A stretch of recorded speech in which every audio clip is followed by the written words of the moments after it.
إن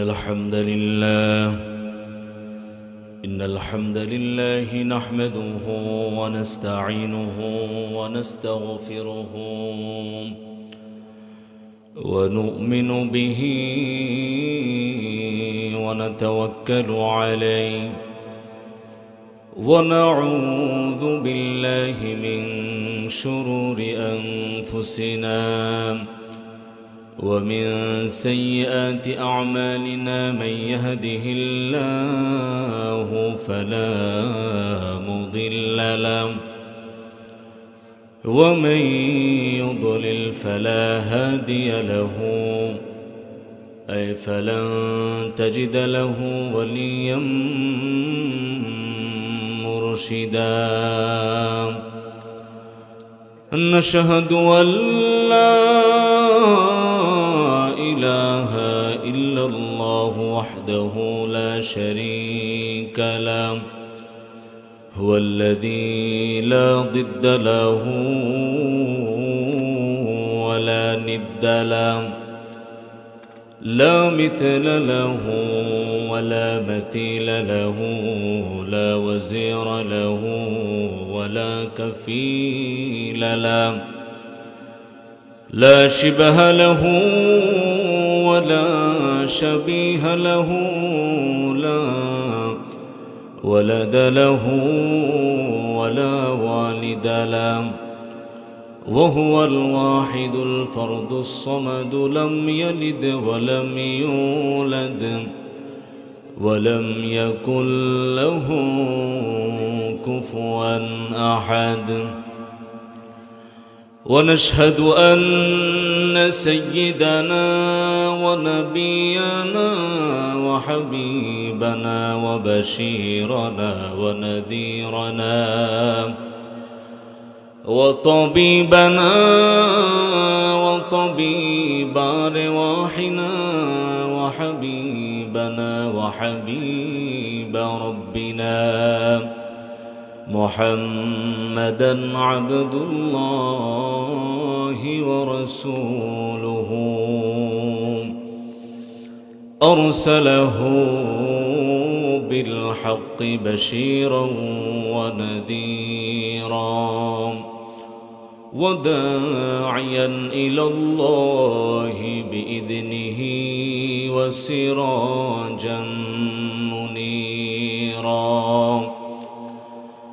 أما بعد فقد قال الله تعالى في كلامه المجيد وفي فرقانه الحميد أعوذ بالله من الشيطان الرجيم بسم الله الرحمن الرحيم وأرسلناك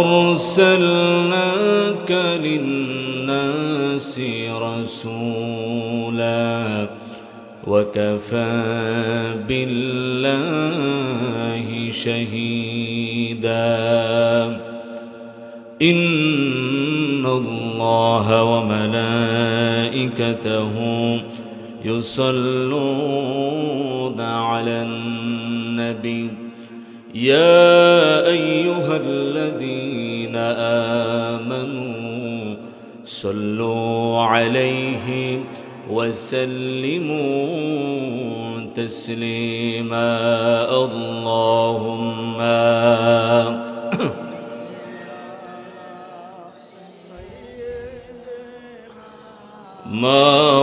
مولانا محمد وعلى آل سيدنا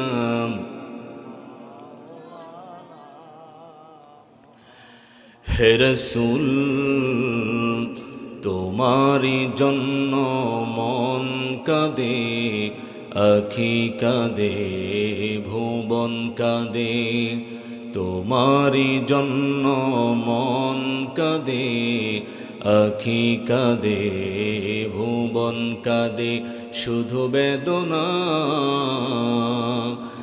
হৃদয়ে সে বাসা বাঁধে তোমারি জন্য মন কাঁদে আখি কাঁদে ভুবন কাঁদে আল্লাহুম্মা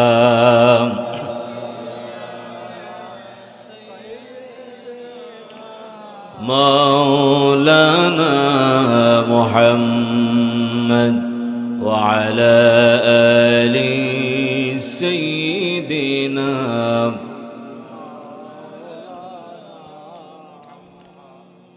মন আমার কাঁদে রে দিল আমার কাঁদে রে যেতে সোনার মদিনায় মন আমার কাঁদে রে দিল আমার কাঁদে রে যেতে সোনার মদিনায় ওই মদিনার পথের ধুলি ওই মদিনার পথের ধুলি জোড়ায় মন বেদনায় মন আমার কাঁদে রে দিল আমার কাঁদে রে যেতে সোনার মদিনায় আল্লাহুম্মা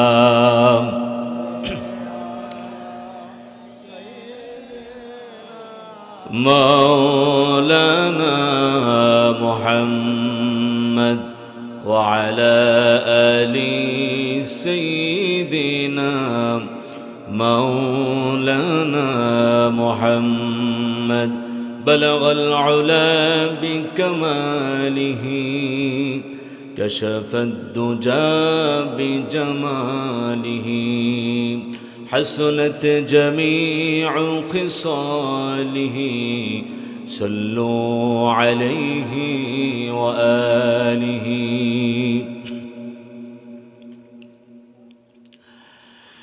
কোনো একদিন এদেশের আকাশে কালিমার পতাকা দুলবে সেদিন সবাই খোদাই বিধান পেয়ে দুঃখ বেদনা ভুলবে কোনো একদিন এদেশের আকাশে কালেমার পতাকা দুলবে সেদিন সবাই খোদাই বিধান পেয়ে দুঃখ বেদনা ভুলবে সেদিন আর রবে না হাহাকার অন্যায় জুলুম অবিচার সেদিন আর রবে না হাহাকার অন্যায় জুলুম অবিচার থাকবে না অনাচার দুর্নীতি কদাচার থাকবে না অনাচার দুর্নীতি কদাচার সকলেই শান্তিতে থাকবে সেদিন সবাই খোদাই বিধান পেয়ে দুঃখ বেদনা ভুলবে একাকিনী রমণী নির্জন পথে যাবে কোনো জন কটু কথা কবে না কোনো দিন পথে ঘাটে সম্পদের মোহে খোনা রাহা জানি রবে না সেই দিন আর নয় বেশি দূরে সেই দিন আর নয় বেশি দূরে আর কিছু পথ গেলেই মিলবে সেদিন সবাই খোদাই বিধান পেয়ে দুঃখ বেদনা ভুলবে অশান্তির কোপানলে মরিস না ধোকে ধোকে, আয় তোরা দিকে দিকে ছুটে আয়। যতদিন দূরে যাবে ততদিন পিছে রবে, শান্তি আসিতে এই দুনিয়ায়। খোদার আইন ছাড়া অন্য কিছুতে আর, কোরআনের আইন ছাড়া অন্য কিছুতে আর মানুষের শান্তি না মিলবে। সেদিন সবাই খোদাই বিধান পে দুঃখ বেদনা ভুলবে। কোনো একদিন এদেশের আকাশে কালেমার পতাকা দুলবে। সেদিন সবাই খোদাই বিধান পে দুঃখ বেদনা ভুলবে। সেদিন সবাই খোদাই বিধান পে দুঃখ বেদনা ভুলবে।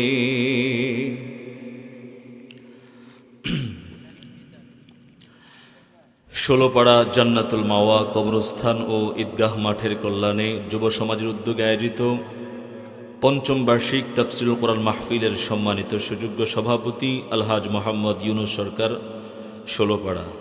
আজকের মাহফিলের প্রধান অতিথি জনাব মনিরুজ্জামান বাহলুল, আমির বাংলাদেশ জামাত ইসলামী দাউদকান্দি উপজেলা। আতালাল্লাহু উমরহুমা ওয়া বারাকাল্লাহু ফি হায়াতিহিমা। সকলে আমিন পড়েন। আজকের মাহফিলে আমি অধম অযোগ্যকে দাওয়াত করে আপনারা সম্মানিত করেছেন, এজন্য শুকরিয়া জ্ঞাপন করছি। আমার পূর্বে কোরআন হাদিস থেকে তথ্যবহুল আলোচনা রেখেছেন বিশিষ্ট ইসলামী চিন্তাবিদ মুফতি নাজমুল হাসান, খতিব আয়ালা ফয়সাল আল মোয়াক্কেল জামে মসজিদ। আলোচনা রেখেছেন হজরত মাওলানা কামরুজ্জামান, আলোচনা রেখেছেন হজরত মাওলানা হাফেজ দ্বীন ইসলাম। যারাই কোরআন হাদিস থেকে কথা বলেছেন আল্লাহ পাক সকলকে কবুল করে নিক। কোরআন হাদিস থেকে যে কথাগুলো আমাদেরকে শোনালেন ইখলাসের সাথে আমল করার তৌফিক দান করুন। আজকের মাহফিলে আমন্ত্রিত অন্য অতিথিবৃন্দ, ওলামায়ে কেরাম, তোলাবায়ে আইজাম, মুরব্বিয়ানে আইজাম, আমার সামনে উপবিষ্ট ইসলাম প্রিয়, কোরআন প্রিয় তাওহিদি জনতা, পর্দার আড়ালে শ্রবণরতা আমার শ্রদ্ধেয় মা ও বোনেরা, যে যেখান থেকে আমাদেরকে শুনছেন সকলকে জানাচ্ছি ইসলামী সম্ভাষণ, জান্নাতি অভিবাদন। আসসালামু আলাইকুম ওয়া রাহমাতুল্লাহি ওয়া বারাকাতুহু। আপনারা কেমন আছেন? আলহামদুলিল্লাহ। আমাদেরকে ভালো রাখেন কে? মাঝে মাঝে অসুস্থতার নিয়ামত দান করেন কে? সুস্থতা অসুস্থতা দুটাই আল্লাহর পক্ষ থেকে নিয়ামত, ঠিক কিনা বলেন? আজকের এই বরকতময় অনুষ্ঠানে আমাদেরকে বসার সুযোগ করে দিলেন কে? যে মহান মনিব আমাকে আপনাকে দুনিয়ার হাজারো ব্যস্ততা থেকে মুক্ত রেখে আরামের বিছানাকে হারাম করে দিয়ে আজকের এই বরকতময় অনুষ্ঠানে আসার বসার, মহাবিশ্বের মহাবিশ্বয় মহাগ্রন্থ আল কোরআন থেকে কিছু সময় কথা বলা এবং শোনার তৌফিক এনায়েত করলেন। এজন্য আসুন হৃদয়ের সমস্ত আবেগটুকু উজাড় করে দিয়ে সিংহ শার্দুল মুজাহিদের ন্যায় গর্জন দিয়ে আকাশ বাতাস প্রকম্পিত করে দেহের সপ্তগুণ শক্তি গলার এই মাঝ বরাবর এনে আমরা শুকরিয়া আদায় করে পড়ছি আলহামদুলিল্লাহ। সকলে আমার সাথে পড়েন রব্বানা লাকাল হামদ হামদান কাসীরান তাইয়িবান মুবারাকান ফীহ ইয়া রাব্বি লাকাল হামদু কামা ইয়ানবাগি লিজালালি ওয়াজহিকা ওয়া আযীমি সুলতানিক। আওয়াজ করে বলেন, কার প্রশংসা করলাম? সব সময় কার প্রশংসা করব? আল্লাহর প্রশংসা করলে লাভ হয় কার? আমাদের। দুনিয়ার কোনো মানুষের প্রশংসা করলে যার প্রশংসা করা হয় তার সম্মান বেড়ে যায়, ঠিক কিনা বলেন? তার লাভ। কিন্তু আমরা সবাই মিলে যদি আল্লাহর প্রশংসা করি তাহলে আমাদের উপর নিয়ামত বৃদ্ধি করে দিবেন কে? লা ইন শাকারতুম লা আযীদান্নাকুম ওয়া লা ইন কাফারতুম ইন্না আযাবি লাশাদীদ। If you give thanks, I will give you more. But if you are thankless, Verily my punishment is indeed intense. আল্লাহ বলেন, গোলাম যদি আমার নিয়ামতের শুকরিয়া আদায় করো তাহলে আমি আমার নিয়ামত তোমাদের উপর বৃদ্ধি করে দিব, আর যদি নাশুকরি করো, আমার প্রশংসা না করো, আমার গুণকীর্তন বর্ণনা না করো, তাহলে জেনে রাখো ইন্না আযাবি লাশাদীদ, আমার আযাব, আমার শাস্তি অত্যন্ত কঠিন। আমি আল্লাহ ধরি না, ধরলে আমি। এজন্য সব সময় কার প্রশংসা করতে হবে? কার হুকুম মেনে চলতে হবে? কার গোলামি করতে হবে? গোলামি করার জন্যই দুনিয়াতে আমাদেরকে পাঠিয়েছেন কে? ওয়ামা খালাকতুল জিন্না ওয়াল ইনসা ইল্লা লিয়াবুদুন, I have created the mankind and the jinn kind only for worshiping me.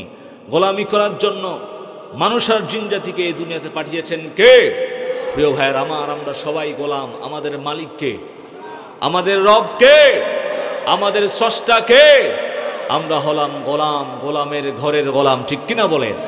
আওয়াজ করে বলেন, আমি কার গোলাম? আমার বাবা কার গোলাম? আমার মা কার গোলাম? আমার সন্তান কার গোলাম? আমরা সবাই কার গোলাম? যেহেতু আমরা সবাই আল্লাহর গোলাম, সুতরাং এই দুনিয়াতে চলতে গিয়ে আল্লাহর বিধানের সামনে আমাদের কোনো মর্জি থাকতে পারে? আল্লাহর বিধানের সামনে আমাদের পছন্দ অপছন্দের কোনো বিষয় থাকতে পারে? বরং একনিষ্ঠ গোলামের মতো আল্লাহর বিধান অনুযায়ী আমাদের জীবন পরিচালনা করতে হবে এবং আল্লাহর জমিনে শুধুমাত্র কেবলমাত্র আল্লাহর আইন বাস্তবায়ন করতে হবে। এটাই আমাদের একমাত্র মিশন, এটাই আমাদের একমাত্র ভীষণ। আওয়াজ দিয়ে বলেন ঠিক কিনা? আল্লাহ তুমি সকলকে কবুল করো, পড়ি আমিন। প্রিয় ভাইয়ের আমার, আল্লাহ ও রাসূলের ভালোবাসা পেতে হলে জীবনের প্রতিটি ক্ষেত্রে রাসূলকে অনুসরণ করতে হবে। রাসূলের মিষ্টি খাওয়ার সুন্নত যেমন মানতে হবে, ঠিক তেমনি ভাবে ইসলামের জন্য, দ্বীনের জন্য রাসূলের দাঁত ভাঙার সুন্নত মানতে হবে। ঠিক কিনা বলে? রাসূলের সহজ সহজ সুন্নতগুলো বেছে বেছে মানলাম আর কঠিন সুন্নতগুলো ছেড়ে দিলাম। এভাবে আশিক রাসূল হওয়া যায়? আশিক রাসূল হতে হলে রাসূলের নরম গরম সব সুন্নাত জীবনের প্রতিটি ক্ষেত্রে মানার দরকার আছে না নাই? আওয়াজ দিয়ে বলেন, আছে না নাই? প্রিয় ভাইয়েরা আমার, একবার রাসূলের কাছে একজন যুবক এসে বলল, ইয়া রাসূলুল্লাহ, ইয়া হাবিবাল্লাহ, নবী গো, আমি এসেছি রাসূল, আমি এসেছি আপনার হাতে ইসলাম গ্রহণ করার জন্য, আপনার কাছে ইসলাম কবুল করার জন্য। কিন্তু রাসূল, আমি লক্ষ্য করলাম আপনি যুদ্ধের পোশাক পরে আছেন, সাহাবায়ে কেরাম যুদ্ধের পোশাক পরে আছে। ইয়া রাসূলুল্লাহ, ইয়া হাবিবাল্লাহ, এই মুহূর্তে আমি নিজেকে আপনার কাছে সুপর্দ করে দিলাম।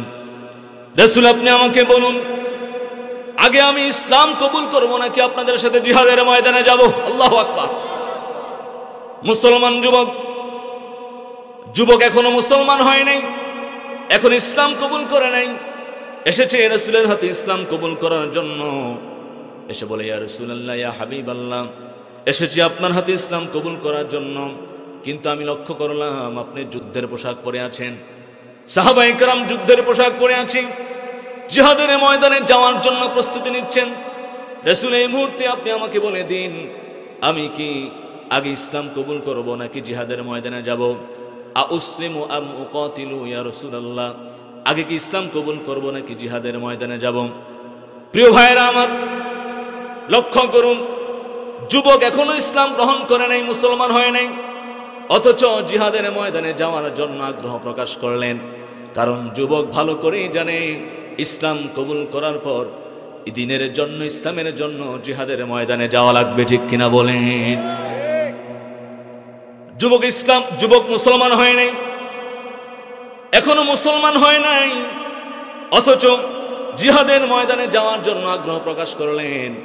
বড় আফসোস করে বলতে হয়, আজকে আমার দেশের এমন কিছু ইমানদার রয়েছে, এমন কিছু নামাজি রয়েছে, হাজী সাহেব রয়েছে, সব কথা শুনতে পারে, কিন্তু জিহাদের কথা শুনলেই মুখটা কালো হয়ে যায়। ঠিক কিনা? জিহাদের কথা শুনলে মুখটা গুটগুটে অন্ধকার হয়ে যায়। মনে রাখবেন, জিহাদের কথা শোনার পর যার মুখটা কালো হয়ে যায়, যার মুখটা গুটগুটে অন্ধকার হয়ে যায়, সে কখনো মুমিন হতে পারে না, সে হলো টাটকা মুনাফিক। ঠিক কিনা? সে কখনো মুমিন হতে পারে না, সে টাটকা মুনাফিক। প্রিয় ভাইয়েরা আমার, বিশ্বনবী একদিকে যেমন বিশ্বনবী, একদিকে যেমন মসজিদ নববীর ইমাম ছিলেন, মসজিদ নববীর খতিব ছিলেন, আবার অন্যদিকে তিনি মদিনা নামক রাষ্ট্রের প্রেসিডেন্ট ছিলেন। সুবহানাল্লাহ পড়ে। রাসূল একদিকে মসজিদের ইমাম ছিলেন, আবার অন্যদিকে মদিনা নামক রাষ্ট্রের প্রেসিডেন্ট ছিলেন। বিশ্ব নবী অত্যন্ত নরম ছিলেন, অত্যন্ত কোমল ছিলেন, সব সময় নরম নরম কথা বলেছেন, অত্যন্ত কোমল ব্যবহার করেছেন। আবার দ্বীনের জন্য, ইসলামের জন্য প্রয়োজনে জিহাদের ময়দানে ঝাঁপিয়ে পড়েছেন। ঠিক কি না? আজকে আমরা রাসূলের মিষ্টি খাওয়ার সুন্নতটা ভালো করে মানলাম, কিন্তু ইসলামের জন্য, জিহাদের জন্য, ইসলামের জন্য, দ্বীনের জন্য দাঁত ভাঙা যে সুন্নত, সেই সুন্নতটা আমরা মানতে চাই না। ঠিক কি না? সুন্নত নয় শুধু দাওয়াতের মেহমান, সুন্নত নয় শুধু খাওয়া শেষে মধুপান, আরো কিছু সুন্নাত আছে তুমি জানো কি? জানলেও জীবনে কখনো তা মানো কি?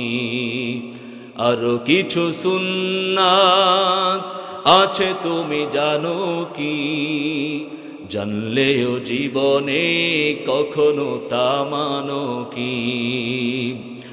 সুন্নাত শুধু নয় নির্জন ধ্যানে যাওয়া, আর সুন্নাত হলো পাথরের আঘাত খাওয়া। ঠিক কিনা?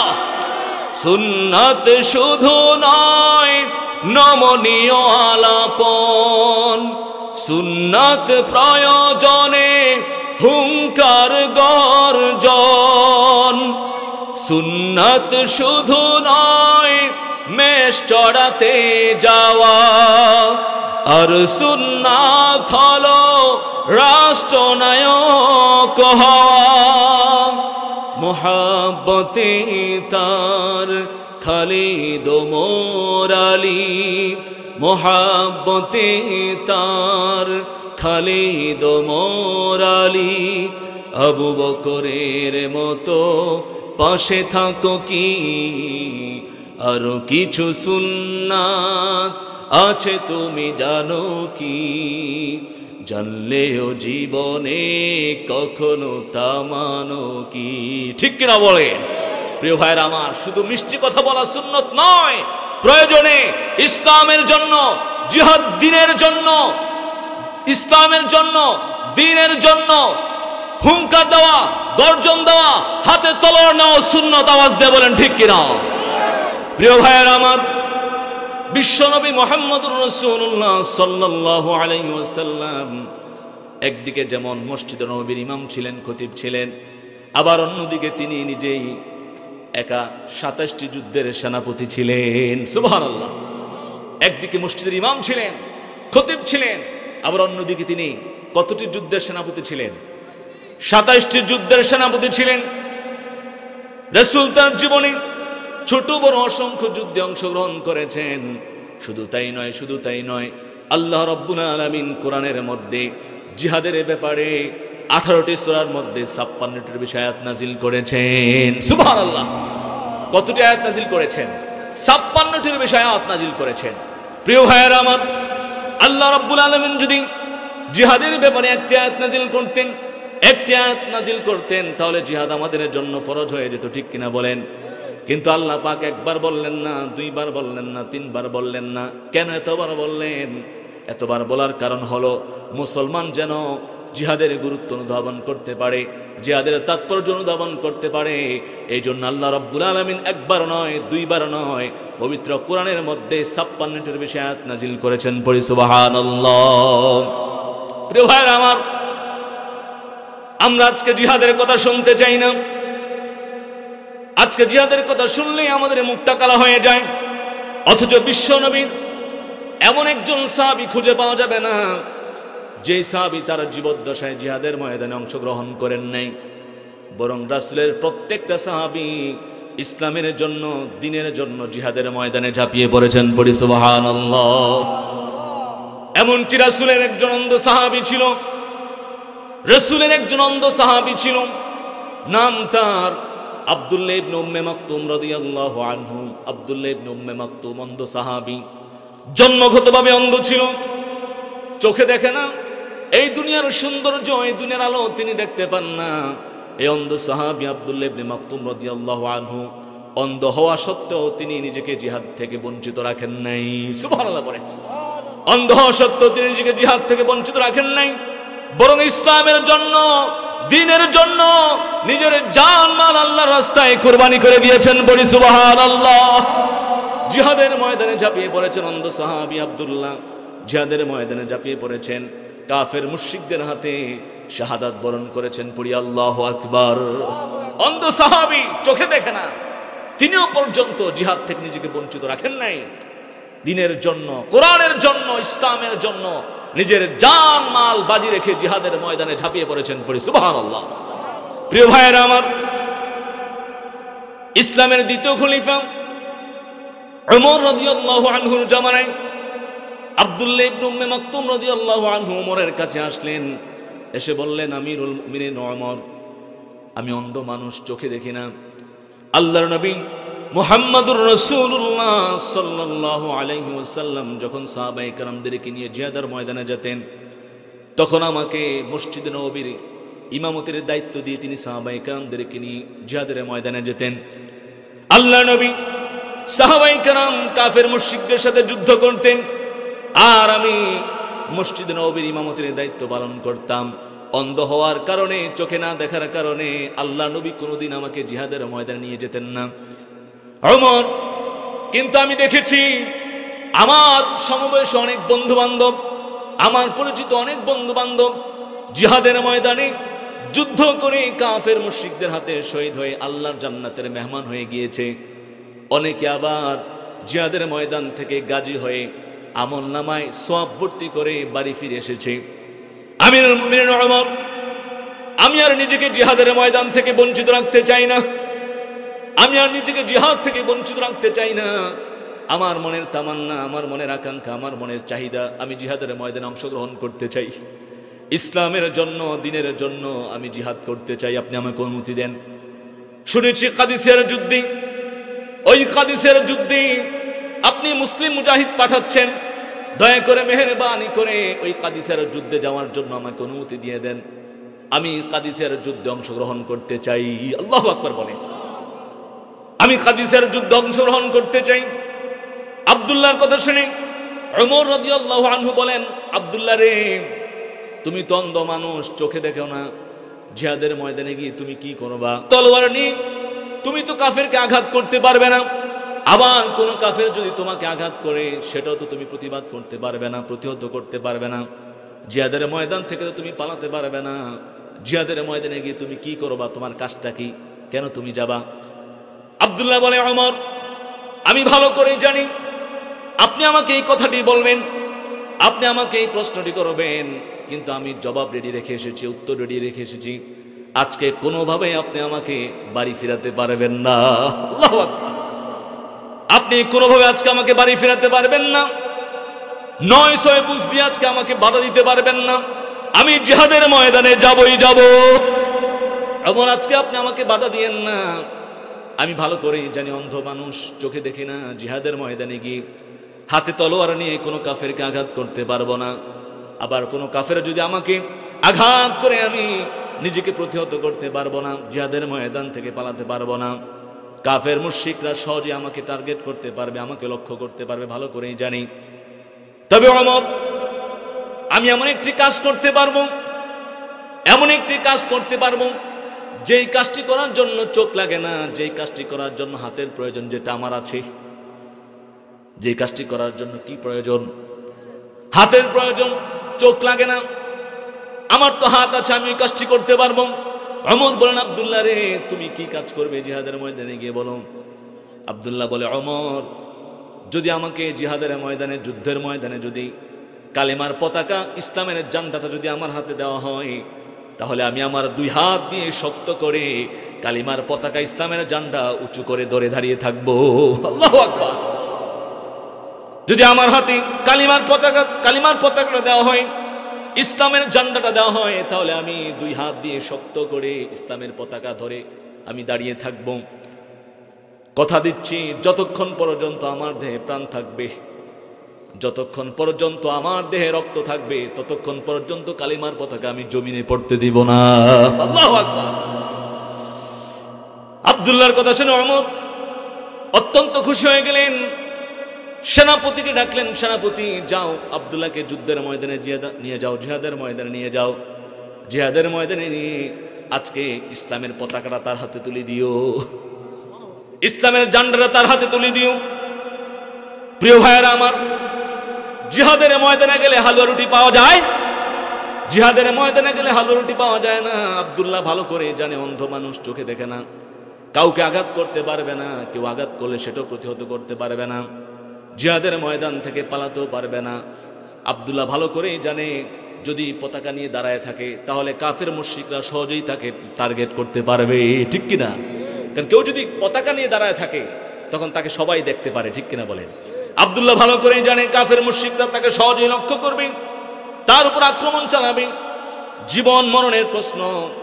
তবু আব্দুল্লাহ ইসলামের জন্য, দ্বীনের জন্য নিজেকে জিহাদ থেকে বঞ্চিত রাখেন নাই, বরং আল্লাহর সন্তুষ্টির জন্য জিহাদের ময়দানে ঝাঁপিয়ে পড়েছেন। পড়ি সুবহানাল্লাহ। জিহাদের ময়দানে উভয় পক্ষের মধ্যে তুমুল যুদ্ধ শুরু হয়ে গেল, প্রচন্ড যুদ্ধ শুরু হয়ে গেল।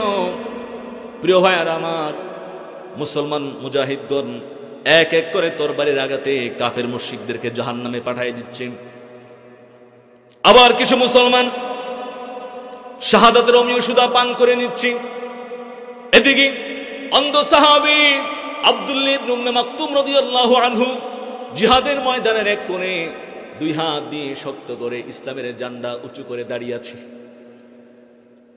মুসলিম মুজাহিদগণ যুদ্ধ করতে করতে এক পর্যায়ে ময়দানের বিভিন্ন প্রান্তে ছড়িয়ে পড়ল, ময়দানের চারপাশে ছড়িয়ে পড়ল।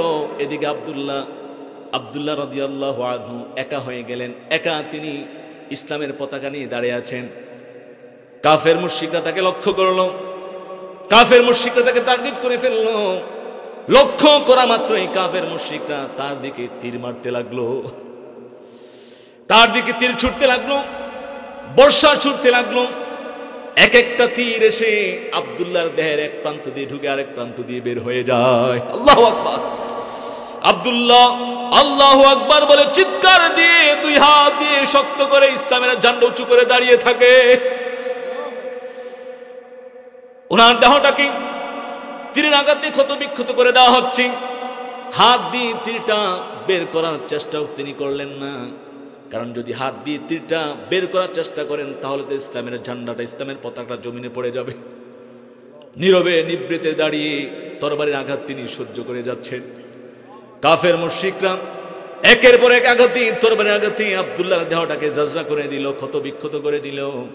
এক পর্যায়ে অন্ধ সাহাবী আব্দুল্লাহ ইবনে উম্মে মাকতুম রাদিয়াল্লাহু আনহু জমিনের মধ্যে ঢলে পড়ে গেলেন।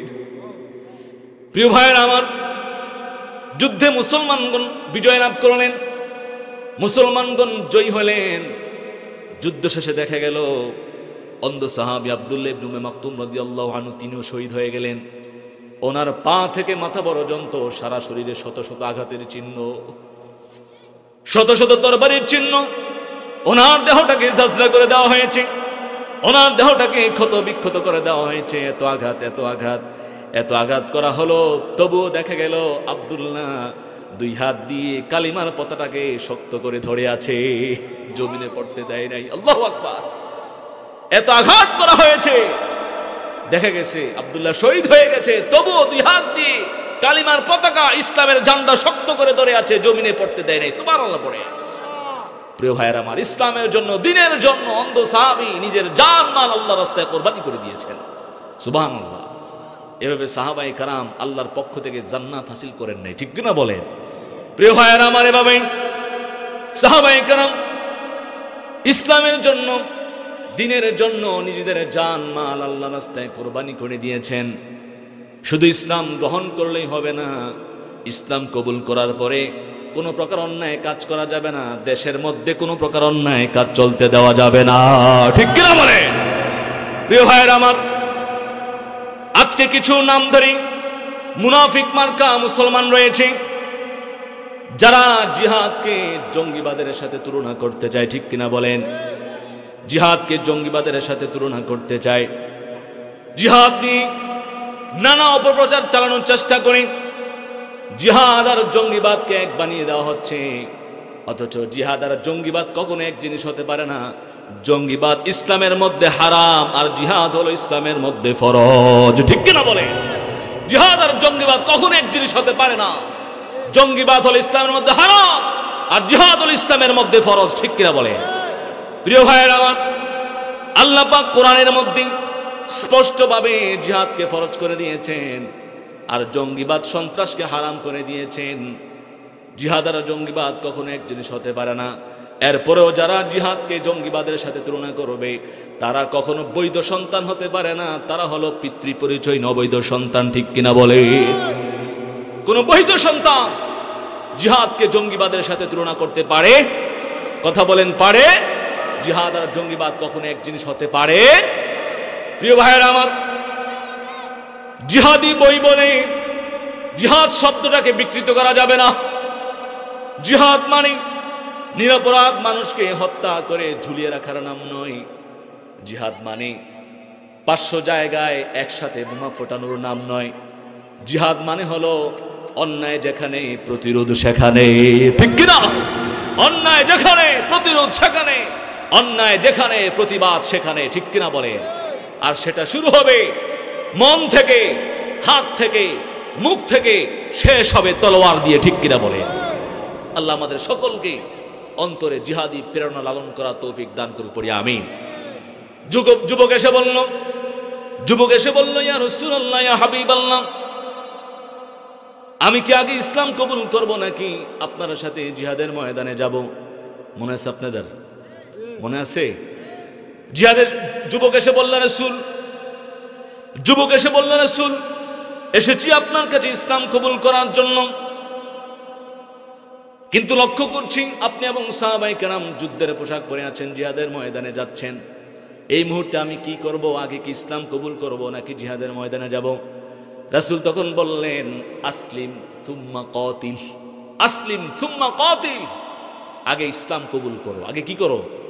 আগে ইসলাম কবুল করো, তারপর জিহাদের ময়দানে অংশগ্রহণ করো। ইসলাম কবুল ছাড়া, ইসলাম গ্রহণ করা ছাড়া জিহাদ করে কোনো লাভ? আগে ইসলাম কবুল করতে হবে, তারপর না নেক আমল করলে কবুল করে নেবেন কে? ইসলাম কবুল করা ছাড়া, ইসলাম গ্রহণ করা ছাড়া যতই নেক আমল করেন কোনো লাভ আছে? কোন লাভ হবে? অনেক বিধর্মী রয়েছে দেখবেন, ভালো কাজ করে, মানুষের উপকার করে, মানবতার কাজ করে, লক্ষ লক্ষ টাকা অসহায় গরিবদেরকে দান করে, এরকম অনেক বিধর্মী আছে না? আচ্ছা, তারা যে এত ভালো কাজগুলো করলো, এই কাজগুলোর বিনিময়ে তারা কি কোনো প্রতিদান পাবে? আল্লাহর কাছ থেকে প্রতিদান পাবে? কেন পাবে না? কারণ তার তো ঈমান নাই, ঠিক কিনা? তারা ইসলাম গ্রহণ করে নাই, ইসলাম কবুল করে নাই, যার কারণে যতই নেক আমল করুক না কেন, কোন নেক আমলের বিনিময়ে তারা কোনো প্রতিদান পাবে? যদি ইসলাম কবুল করা হয়, ইসলাম গ্রহণ করা হয়, এরপর যত নেক আমল করা হবে প্রত্যেকটা নেক আমল কবুল করে নেবেন কে? রাসূল বললেন, আগে তুমি ইসলাম কবুল করো, তারপর তুমি জিহাদের ময়দানে অংশগ্রহণ করো। ওই যুবক ছেলেটি রাসূলের হাতে ইসলাম কবুল করলেন। ইসলাম কবুল করার পর এবার রাসূলের সাথে জিহাদের ময়দানে অংশগ্রহণ করলেন। সুবহানাল্লাহ পড়েন। ইসলাম কবুল করার পরেই রাসূলের সাথে সাহাবায়ে কেরামদের সাথে জিহাদের ময়দানে অংশগ্রহণ করলেন। জিহাদের ময়দানে কাফের মুশরিকদের সাথে মুসলমানদের তুমুল লড়াই হলো, প্রচন্ড যুদ্ধ হলো। যুদ্ধে মুসলমানগণ বিজয় লাভ করলেন, মুসলমানরা জয়ী হলো। এই যুদ্ধে অনেক মুসলমান কাফেরদের হাতে শাহাদাত বরণ করেছেন। জিহাদের ময়দানে যারা যারা শাহাদাত বরণ করলো তাদের লাশগুলো একত্রিত করা হলো। কি করা হলো? একত্রিত করা হলো। আজকের জিহাদের ময়দানে কে কে শহীদ হয়ে গেছেন, কে কে শাহাদাত বরণ করেছেন, বিশ্বনবী দেখতে লাগলেন হেঁটে হেঁটে। জিহাদের ময়দানে কারা শহীদ হয়ে গেল, বিশ্বনবী হেঁটে হেঁটে দেখতে লাগলেন। রাসূল খেয়াল করলেন নবমুসলিম ওই যুবকটি জিহাদের ময়দানে শহীদ হয়ে গিয়েছে। আল্লাহু আকবার। রাসূল খেয়াল করলেন নবমুসলিম ওই যুবকটি জিহাদের ময়দানে যুদ্ধ করতে করতে শহীদ হয়ে গিয়েছে। রাসূল তখন ওই যুবকের লাশের পাশে দাঁড়ালেন। লাশের পাশে দাঁড়িয়ে রাসূল বললেন, আমিলা কলিলান ওয়া উজিরা কাসীরা, আমিলা কলিলান ওয়া উজিরা কাসীরা। ও সাহাবীরা শোনো, এই লোকটি আমল করেছে কম কিন্তু অনেক বড় পুরস্কার নিয়ে আল্লাহর জান্নাতে চলে গেছে। সুবহানাল্লাহ। নমুসলিম যুবক ইসলাম গ্রহণ করার পরেই সাথে সাথে জিহাদের ময়দানে শরীক হয়ে গিয়েছেন, জিহাদের ময়দানে শরীক হয়ে গিয়েছেন, যুদ্ধ করে শহীদ হয়ে গিয়েছেন। রাসূল বলেন আমিলা কলিলান ওয়া উজিরা কাসীরা, আমল করেছে কম কিন্তু বড় পুরস্কার নিয়ে আল্লাহর জান্নাতে সে চলে গেছে। ইসলাম কবুল করার পরে নেক আমল করার কোনো সুযোগই পায় নাই, সে নামাজ পড়ার কোনো সুযোগ পায় নাই, কোরআন তেলাওয়াত করার কোনো সুযোগ পায় নাই, যাকাত দেওয়ার কোনো সুযোগ পায় নাই, হজ করার কোনো সুযোগ পায় নাই, দান সদকা করার সুযোগ পায় নাই। পেয়েছে নাকি? কোনো আমলই করার সুযোগ পায় নাই। ইসলাম কবুল করেছে আর সাথে সাথে সাহাবায়ে কেরামদেরকে নিয়ে জিহাদের ময়দানে গিয়ে শহীদ হয়ে গিয়েছে। রাসূল বললেন তারা আমল কম কিন্তু বড় পুরস্কার নিয়ে আল্লাহর জান্নাতে সে চলে গেছে। সুবহানাল্লাহ। তার পুরস্কার হলো আল্লাহর জান্নাত। সুবহানাল্লাহ পড়ে। প্রিয় ভাইয়ের আমার, এই জন্য আমাদের অন্তরে জিহাদি মনোভাব লালন করার দরকার আছে না নেই? কথা বলেন। জিহাদি অন্তরে জিহাদি প্রেরণা লালন করতে হবে, শহীদের মৃত্যু কামনা করতে হবে। যদি আমরা শহীদের মৃত্যু কামনা করতে পারি, ইসলামের জন্য, দ্বীনের জন্য যদি আমাদের জানমাল আল্লাহ রাস্তায় কোরবানি করে দিতে পারি, তাহলে কিয়ামতের দিন জান্নাতের মেহমান বানায় দিবেন কে? কারা কারা রাজি আছেন? দুহাত তুলে আমার আল্লাহকে দেখান। লিল্লাহি তাকবীর, লিল্লাহি তাকবীর। হাত নামান। প্রিয় ভাইয়ের আমার, আল্লাহর কাছে যত আমল আছে সব আমলের চেয়ে সর্বোত্তম আমল হলো, সব আমলের চেয়ে সর্বোত্তম আমল হলো জিহাদ ফি সাবিলিল্লাহ, আল্লাহর রাস্তায় জিহাদ করা। পড়ি সুবহানাল্লাহ। আব্দুল্লাহ ইবনে মাসউদ রাদিয়াল্লাহু আনহু থেকে বর্ণিত, তিনি বলেন একবার আমি রাসূলকে জিজ্ঞেস করলাম, রাসূল আইয়ুল আমালি আহাব্বু ইলাল্লাহ, ওগো আল্লাহর রাসূল আমাকে বলুন আল্লাহর কাছে সবচেয়ে প্রিয় আমল কোনটি? আল্লাহর কাছে সবচেয়ে প্রিয় আমল কোনটি? রাসূল তখন বললেন আসসালাতু আলা ওয়াক্তিহা, সময় মতো নামাজ আদায় করা। সুবহানাল্লাহ বলে, সময় মতো নামাজ আদায় করা এটা আল্লাহর কাছে সবচেয়ে প্রিয় আমল। সুম্মা আই, রাসূলের পরে কোনটি? রাসূল বললেন বিররুল ওয়ালিদাইন, পিতামাতার সাথে সদাচরণ করা, পিতামাতার খেদমত করা, এটা আল্লাহর কাছে সবচেয়ে প্রিয় আমল। সুম্মা আই, এরপর কোনটি? রাসূল বললেন আল জিহাদু ফি সাবিলিল্লাহ, ইসলামের জন্য, দ্বীনের জন্য জিহাদ ফি সাবিলিল্লাহ, আল্লাহর রাস্তায় জিহাদ করা। সুবহানাল্লাহ পড়েন। তো আল্লাহর কাছে সবচেয়ে প্রিয় আমল তিনটি। এক নাম্বার হলো সময় মতো নামাজ পড়া, দুই নাম্বার হলো বাবা মার খেদমত করা, বাবা মার সাথে সদাচরণ করা, তিন নাম্বার হলো জিহাদ ফি সাবিলিল্লাহ, আল্লাহর রাস্তায় জিহাদ করা। ঠিক কিনা বলেন? এই তিনটা আমল যদি আমরা করতে পারি তাহলে কিয়ামতের দিন আমাদেরকে জান্নাতের মেহমান বানায় দিবেন কে? প্রিয় ভাইরা আমার, এজন্য যতদিন বেঁচে থাকবো আমরা সবাই নামাজের সময় মতো আমরা নামাজ আদায় করব, পিতামাতার খেদমত করব, পিতামাতার সদাচরণ করব এবং প্রয়োজনে ইসলামের জন্য, দ্বীনের জন্য নিজেদের জান মাল আল্লাহ রাস্তায় কুরবানি করে দেব। ঠিক কিনা বলেন? কারা কারা রাজি আছেন? দুহাত তুলে আমার আল্লাহকে দেখান। লিল্লাহি তাকবীর, লিল্লাহি তাকবীর। আল্লাহ তুমি সকলকে কবুল করো, পড়ি আমিন। প্রিয় ভাইরা আমার, গভীর রাত হয়ে গেছে, আপনারা কষ্ট পাচ্ছেন মনে হয়, বিরক্ত পাচ্ছেন। আলোচনার কি আরো কিছু সময় চলবে? চলবে না রেখে দিব? চলবে। প্রিয় ভাইরা আমার, আমি এখনো আমার আলোচনার মূল পর্বে যেতে পারি নাই, ভূমিকাতে আছি। আপনারা যদি থাকেন তাহলে আরো কিছু সময় আমরা আলোচনা শুনবো ইনশাল্লাহ। আছেন তো ইনশাল্লাহ? যতক্ষণ থাকবেন আলোচনা ততক্ষণ চলবে, আর যখন আপনারা উঠে যাবেন তখনই কিন্তু আমি কি করে দিব? মোনাজাত করে দিব। প্রিয় ভাইরা আমার, আমি আমার খুতবাতে যে আয়াতে কারিমা তেলাওয়াত করেছি, সে আয়াতে কারিমার আলোকে আজকে আমরা কিছু সময় কথা শুনে এরপরে মোনাজাত দিয়ে আমরা বাড়ি ফিরে যাব ইনশাআল্লাহ। প্রিয় ভাইরা আমার, আল্লাহ রাব্বুল আলামিন পৃথিবীতে মানব জাতির হেদায়েতের জন্য এই পৃথিবীতে যত নবী রাসূল পাঠিয়েছেন, প্রত্যেকটা নবী রাসূলকে রব্বুল আলামিন নির্দিষ্ট একটা এলাকার জন্য নবী করে পাঠিয়েছেন, নির্দিষ্ট জাতির কাছে পাঠিয়েছেন, নির্দিষ্ট গোষ্ঠীর কাছে পাঠিয়েছেন। দেখা যেত পৃথিবীতে একই সময় একাধিক নবী রাসূল জীবিত ছিল, প্রত্যেকের আলাদা আলাদা অনুসারী ছিল, কিন্তু আমার নবী আপনার নবী মুহাম্মদুর রাসূলুল্লাহ সাল্লাল্লাহু আলাইহি ওয়াসাল্লামকে রব্বুল আলামিন নির্দিষ্ট কোনো জাতির জন্য পাঠান নাই, নির্দিষ্ট কোনো গোষ্ঠীর জন্য পাঠান নাই, নির্দিষ্ট কোনো এলাকার জন্য পাঠান নাই, বরং এই বিশ্ব ব্রহ্মাণ্ডে যত জগৎ আছে সকল জগতের নবী বানিয়ে বিশ্ব নবীকে আমাদের মাঝে পাঠিয়েছেন কে? আল্লাহ রব্বুল আলামিন পবিত্র কোরআনের মধ্যে সুন্দর করে বলে দিলেন, وَأَرْسَلْنَاكَ لِلنَّاسِ رَسُولًا وَكَفَى بِاللَّهِ شَهِيدًا।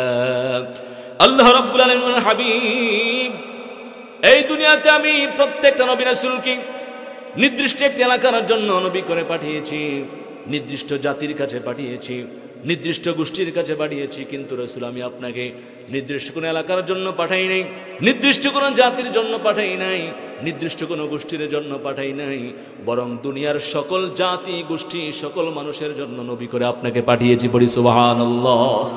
I have sent you as a prophet, not for a particular area, not for a particular tribe, not for a particular nation, but for the whole world। পড়ি সুবহানাল্লাহ। তাহলে আমার ভাইয়েরা, এই পৃথিবীতে প্রত্যেকটা নবী রাসূল ছিলেন নির্দিষ্ট এলাকা ভিত্তিক, নির্দিষ্ট জাতি ভিত্তিক, নির্দিষ্ট গোষ্ঠী ভিত্তিক, কিন্তু আমার রাসূল তিনি নির্দিষ্ট কোন এলাকার জন্য আসেন নাই, নির্দিষ্ট কোন জাতির জন্য আসেন নাই, বরং গোটা বিশ্বের সবার জন্য নবী বানিয়ে তাকে পাঠিয়েছেন কে? তিনি শুধু মুসলমানদের নবী না, তিনি হিন্দুদের নবী, তিনি ইহুদিদের নবী, তিনি খ্রিস্টানদের নবী, ঠিক কিনা বলেন? তিনি আস্তিকদের নবী, নাস্তিকদের নবী, বৌদ্ধদের নবী, তিনি দুনিয়ার সকল মানুষের জন্য নবী। সুবহানাল্লাহ পড়ে। কেউ যদি আমার রাসূলকে না মানে, আমার রাসূলকে অনুসরণ না করে, এটা তার নিজের সম্পূর্ণ ব্যাপার, ঠিক কিনা বলেন? কিন্তু আমার রাসূলকে দুনিয়ার সব মানুষের জন্য নবী করে পাঠিয়েছেন কে? আওয়াজ দিয়ে বলেন কে? প্রিয় ভাইরা আমার, আবার আল্লাহ রাব্বুল আলামিন তার হাবিবকে এত সম্মান দিয়েছেন, এত মর্যাদা দিয়েছেন, রব্বুল আলামিন তার হাবিবকে দুনিয়ার সমস্ত নবী রাসূলের নেতা বানালেন। পড়ি সুবহানাল্লাহ। সমস্ত নবী রাসূলের নেতা বানিয়ে, সমস্ত নবী রাসূলের ইমাম বানিয়ে রব্বুল আলামিন তার হাবিবকে দুনিয়াতে পাঠালেন। Allah made him the leader of all people and prophets. পড়ি সুবহানাল্লাহ। আওয়াজ করে বলেন, নবী রাসূলদের নেতা কে? নবী রাসূলদের ইমাম কে? নবী রাসূলগণ হলেন তাদের উম্মতের নেতা, কিন্তু রব্বুল আলামিন তার হাবিবকে দুনিয়ার সমস্ত নবী রাসূলের নেতা বানিয়ে পৃথিবীতে পাঠালেন। পড়ি সুবহানাল্লাহ। আল্লাহ রাব্বুল আলামিন কোরআনের মধ্যে সুন্দর করে বলে দিলেন, সুবহানাল্লাযী আসরা বিআবদিহি লাইলাম মিনাল মাসজিদিল হারাম من المسجد الحرام إلى المسجد الأقصى الذي باركنا حوله لنريه من آياتنا إنه هو السميع البصير। الله أكبر।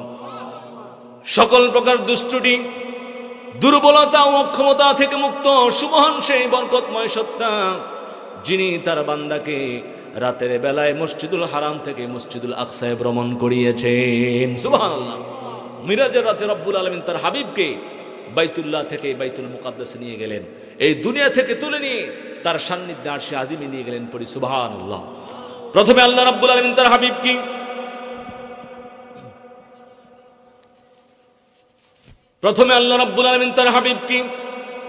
বাইতুল্লাহ থেকে বাইতুল মুকাদ্দাসে তুলে নিয়ে গেলেন। সেখানে রব্বুল আলামিন দুনিয়ার সমস্ত নবী রাসূলদের একত্রিত করলেন, নবী রাসূলদের জামাত করলেন। নবী রাসূলগণ বিশ্ব নবীর শুভাগমনে ধন্য হলেন। সবাই আমার নবীকে আহলান সাহলান মারহাবা জানালেন, বিশ্ব নবীর কাছে পরিচিত হলেন, বিশ্ব নবীর প্রশংসা করলেন। এরপরে ওই মুহূর্তে আল্লাহ রাব্বুল আলামিনের হুকুমে প্রত্যেকটা নবী রাসূল, আমার নবী আপনার নবী মুহাম্মদুর রাসূলুল্লাহ সাল্লাল্লাহু আলাইহি ওয়াসাল্লামের ইমামতিতে 2 রাকাত নামাজ আদায় করলেন। পড়ি সুবহানাল্লাহ। মিরাজের রাতে আল্লাহ পাক তার হাবিবকে বাইতুল্লাহ থেকে বাইতুল মুকাদ্দাসে নিয়ে গেলেন। সেখানে দুনিয়ার সমস্ত নবী রাসূলদের জামাত করলেন, একত্রিত করলেন। নবী রাসূলগণ বিশ্ব নবীর শুভাগমনে ধন্য হলেন, আহলান সাহলান মারহাবা জানালেন, সবাই আমার নবীর প্রশংসা করলেন। এরপরে ওই মুহূর্তে আল্লাহ পাকের হুকুমে প্রত্যেকটা নবী রাসূল আমাদের নবীজির ইমামতিতে নামাজ আদায় করেছেন। পড়ি সুবহানাল্লাহ। তাহলে ইমাম হলেন কে? ইমাম হলেন কে? আর মুসল্লি হলেন কারা? দুনিয়ার সমস্ত নবী রাসূল, ঠিক কিনা বলেন? সেখানে উপস্থিত ছিলেন আমাদের সকলের বাবা আদম আলাইহিস সালাম, সেখানে উপস্থিত ছিলেন নূহ আলাইহিস সালাম, ইব্রাহিম আলাইহিস সালাম, মুসা আলাইহিস সালাম, ঈসা আলাইহিস সালাম সহ দুনিয়ার বড় বড় নবী রাসূলগণ সবাই সেখানে উপস্থিত ছিলেন। সবাই আমার নবীর পিছনে নামাজ আদায় করেছেন, পড়ি সুবহানাল্লাহ। আমার নবী এসেছেন সবার পরে, কিন্তু শান মান মর্যাদা সমস্ত নবী রাসূলের উপরে, পড়ি সুবহানাল্লাহ। আওয়াজ করে বলেন, কোন অনুষ্ঠানে প্রধান অতিথি আগে আসে না পরে আসে? কথা বলেন, আগে আসে না পরে আসে? পরে আসে। কিন্তু সম্মান মর্যাদা তার কম না বেশি? সবার থেকে আলাদা, সবার থেকে বেশি, ঠিক কিনা বলেন? আমার রাসূল তিনি হলেন প্রধান মেহমান, প্রধান আলোচক, প্রধান অতিথি, এসেছেন সবার পরে, কিন্তু সম্মান মর্যাদা সমস্ত নবী রাসূলের উপরে, পড়ি সুবহানাল্লাহ। এভাবে রব্বুল আলামিন তার হাবিবকে দুনিয়ার সমস্ত মানুষ এবং নবী রাসূলের নেতা করে দুনিয়াতে পাঠালেন, পড়ি সুবহানাল্লাহ। রাসূলকে এই সম্মান দিয়েছেন কে? আওয়াজ দিয়ে বলেন কে? কত সম্মান, কত মর্যাদা আল্লাহ পাক তার হাবিবকে দিয়েছেন। কিন্তু বড় দুঃখ লাগে, বড় আফসোস লাগে, আজকে আমার দেশে কিছু নাস্তিক কুলাঙ্গার রয়েছে যে আমার নবীকে গালিগালাজ করে, ঠিক কিনা বলেন? আমার নবীজির পারিবারিক জীবন নিয়ে কটু কথা বলে, আমার নবীজির চরিত্র নিয়ে বাজে মন্তব্য করে। শুনে রাখো মুসলমান, অতীতে অনেক কিছু হয়ে গেছে। ইসলাম বিদ্বেষী রামবাম নাস্তিক মুরতাদরা ইসলামকে নিয়ে নানা ষড়যন্ত্র করেছে, ইসলামের আলোকে নিভিয়ে দেওয়ার জন্য নানা চেষ্টা চালিয়েছে, কিন্তু এখন আর সেই দিন নাই। এখন যদি কেউ ইসলাম নিয়ে বাজে কথা বলে, আমার কোরআন নিয়ে বাজে মন্তব্য করে, আমার রাসূলকে গালিগালাজ করে, ওই সমস্ত নাস্তিক কুলাঙ্গারদের জিহ্বা টেনে ছিঁড়ে ফেলা হবে, ঠিক কিনা বলো? আল্লাহ তার রাসূলের ব্যাপারে কাউকে ছাড় দেওয়া যাবে? আল্লাহ তার রাসূলের ব্যাপারে কাউকে ছাড় দেওয়া যাবে না। তুমি আমাকে গালি দাও, আমার বাবা মাকে গালি দাও, তোমাকে ছেড়ে দেওয়া হবে, কিন্তু খবরদার, লক্ষ কোটি প্রাণের স্পন্দন, নবীদের নবী, আখিরি নবী মুহাম্মদুর রাসূলুল্লাহ সাল্লাল্লাহু আলাইহি ওয়াসাল্লামকে যদি অপমান করা হয়, গালিগালাজ করা হয়, তখন আর তোমাকে ছাড় দেওয়া হবে। whoever you are, we don't care, তুমি যেও হও না কেন, তোমাকে দাঁত ভাঙা জবাব দেওয়া হবে, ঠিক কিনা বলে?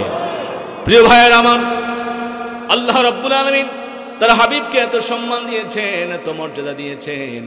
এই আসমান জমিন, পাহাড় পর্বত, সাগর মহাসাগর, গ্রহ নক্ষত্র, বিশাল এই বিশ্ব ব্রহ্মাণ্ড, বিশাল এই বিশ্ব ব্রহ্মাণ্ডে যত জগৎ আছে, সকল জগতের জন্য রহমত করে পাঠালেন, পড়ি সুবহানাল্লাহ। আওয়াজ করে বলেন, এই বিশ্ব জগতে, এই বিশ্ব ব্রহ্মাণ্ডে যত জগৎ আছে, সকল জগতের রবকে, সকল জগতের স্রষ্টাকে? আলহামদুলিল্লাহি রাব্বিল আলামিন আর রহমানির রহিম।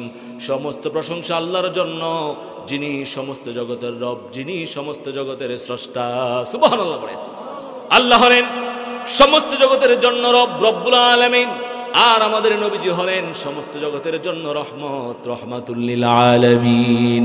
ওয়ামা আরসালনাকা ইল্লা রাহমাতাল লিল আলামিন। I have sent you as a mercy, as a blessings, as a barakah, as a rahmah for the whole world, for the entire universe. Subhanallah. আল্লাহ রাব্বুল আলামিন বলেন, হাবিব, আপনি গোটা বিশ্ব জগতের জন্য রহমত, শুধু মানব গোষ্ঠীর জন্য না, দানব গোষ্ঠীর জন্য না, জিনদের জন্য না, প্রাণীকুলদের জন্য না, শুধু ফেরেশতাদের জন্য না, বরং এই বিশ্ব ব্রহ্মাণ্ডে যত জগৎ আছে, সকল জগতের জন্য রহমত করে আমি আল্লাহ আপনাকে পাঠিয়েছি। সুবহানাল্লাহ। সবার জন্য রহমত, স্ত্রীদের জন্য রহমত, সন্তানদের জন্য রহমত, নাতিদের জন্য রহমত, আবার অসহায় গরিবদের জন্য রহমত। আল্লাহ নবী কোনোদিন অসহায় গরিবদের সাথে খারাপ আচরণ করেন নাই, কখনো কোনো কাজের লোককে মারধর করেন নাই, কখনো কোনো চাকরকে মারধর করেন নাই, বরং সব সময় অসহায় গরিবদের সাথে কোমল আচরণ করেছেন। সুবহানাল্লাহ।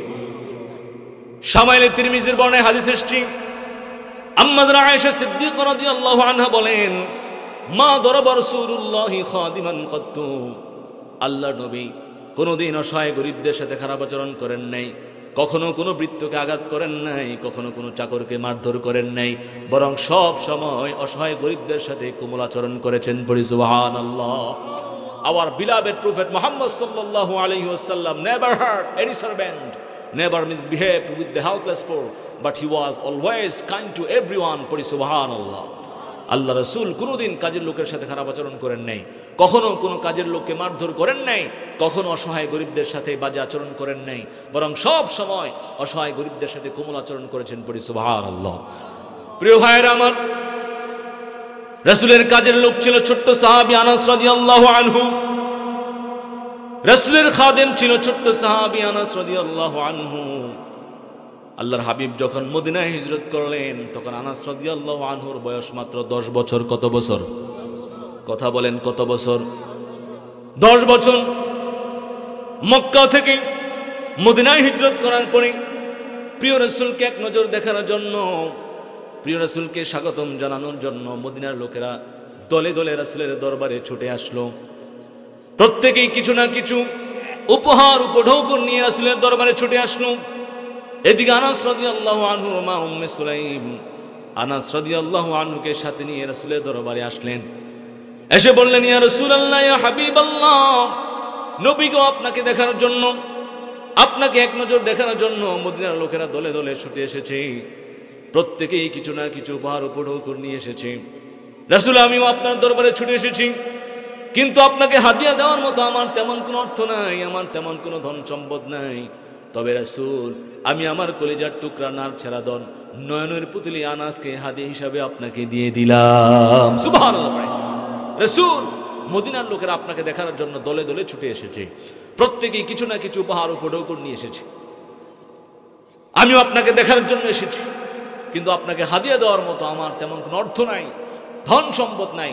তবে আমি আমার কলিজার টুকরা নারছেড়া দন নয়নের পুতলি আনাসকে হাদিয়া হিসাবে আপনাকে দিয়ে দিলাম।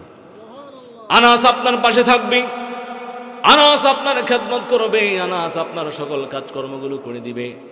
প্রিয় ভাইয়েরা আমার, আওয়াজ করে বলুন, উম্মে সুলাইম যখন আনাস রাদিয়াল্লাহু আনহুকে রাসূলের দরবারে রেখে আসলেন, তখন আনাস রাদিয়াল্লাহু আনহুর বয়স কত বছর?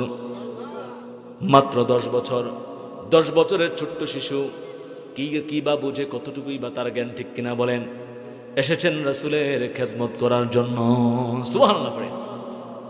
প্রিয় ভাইয়েরা আমার, আল্লাহর নবী কাজের লোকের সাথে কেমন আচরণ করেছেন, অসহায় গরিবদের সাথে কেমন আচরণ করেছেন, রাসূলের কাজের লোক আনাসের মুখ থেকে শোনেন। আনাস কি বলে? আনাস রাদিয়াল্লাহু আনহু বলে, ও দুনিয়ার মানুষ, শোনো শোনো, খাদামতুন নবিয়্য সাল্লাল্লাহু আলাইহি ওয়াসাল্লাম 10 সিনিন। আনাস রাদিয়াল্লাহু আনহু বলে, ও দুনিয়ার মানুষ শোনো, আমি আনাস রাসূলের দরবারে, আমি আনাস রাসূলের ঘরে 10 বছর যাবত ছিলাম। 10 বছর রাসূলের খেদমত করেছি।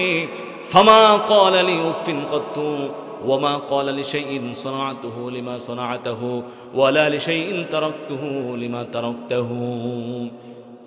আনাস রাদিয়াল্লাহু আনহু বলেন, 10 বছর রাসূলের খেদমত করেছি, 10 বছর রাসূলের ঘরে ছিলাম। দুনিয়ার মানুষ শোনো শোনো, এই 10 বছরের জীবনে আল্লাহর রাসূল কোনোদিন আমার সাথে ধমক দিয়ে কথা বলেন নাই, কখনো আমার সাথে ধমক দিয়ে কথা বলেন নাই, কখনো আমার সাথে কর্কশ ভাষায় কথা বলেন নাই, কখনো আমার সাথে উচ্চ বাক্যে কথা বলেন নাই। কোনো কাজ করার পরে রাসূল আমাকে বলেন নাই, আনাস তুমি কেন এই কাজটা করলা? একইভাবে কোনো কাজ ছেড়ে দেওয়ার পরে রাসূল আমাকে বলেন নাই, আনাস তুমি কেন এই কাজটা করলে না? এতটুকু পর্যন্ত ধমক দিয়েও রাসূল আমার সাথে কথা বলেন নাই। সুবহানাল্লাহ। পড়ে রাসূলের খাদেম 10 বছর রাসূলের খেদমত করেছেন। আনাস বলেন, কোনদিন রাসূল 10 বছরের জীবনে আমার সাথে ধমক দিয়ে কথা বলেন নাই।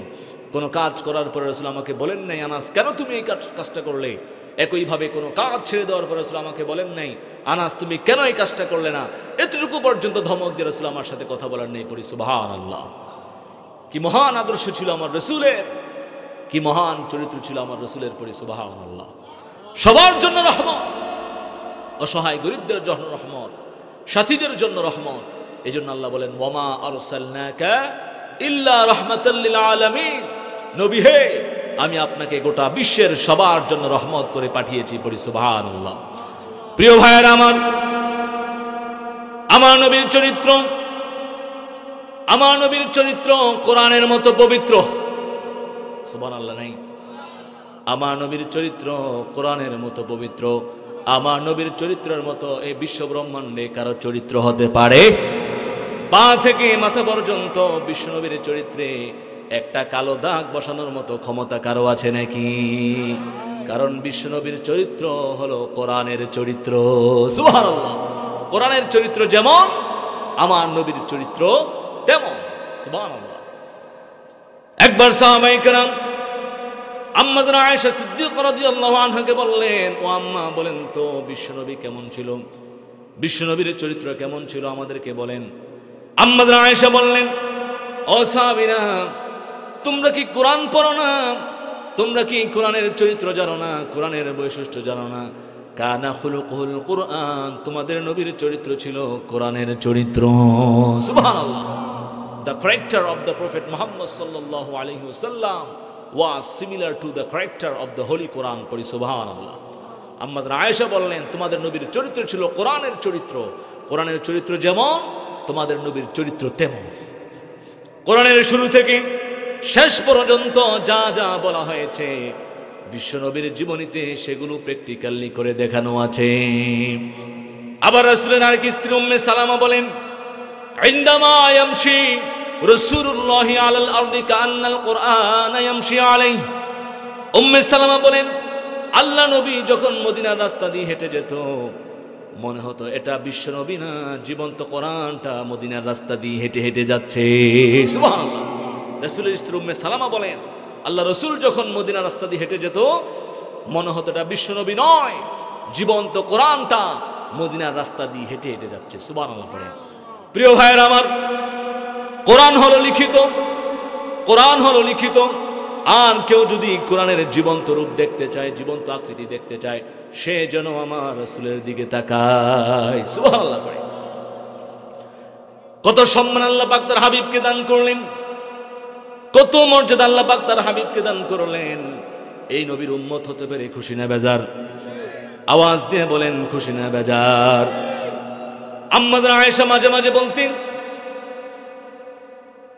বিশ্বনবীর পবিত্র চোখের মধ্যে যেই পরিমাণ লাজুকতা দেখা যেত, আরবের সম্ভ্রান্ত পরিবারের পর্দানশীল কুমারী নারীর চোখের মধ্যেও সেই পরিমাণ লাজুকতা দেখা যেত না। সুবহানাল্লাহ। আম্মা জান আয়েশা বলতেন, বিশ্বনবীর পবিত্র চোখের মধ্যে যেই পরিমাণ লাজুকতা দেখা যেত, আরবের সম্ভ্রান্ত পরিবারের পর্দানশীল কুমারী নারীর চোখের মধ্যে সেই পরিমাণ লাজুকতা দেখা যেত। আল্লাহ রাসূল কুমারী নারীদের চাইতে বেশি লাজুক ছিলেন। সুবহানাল্লাহ।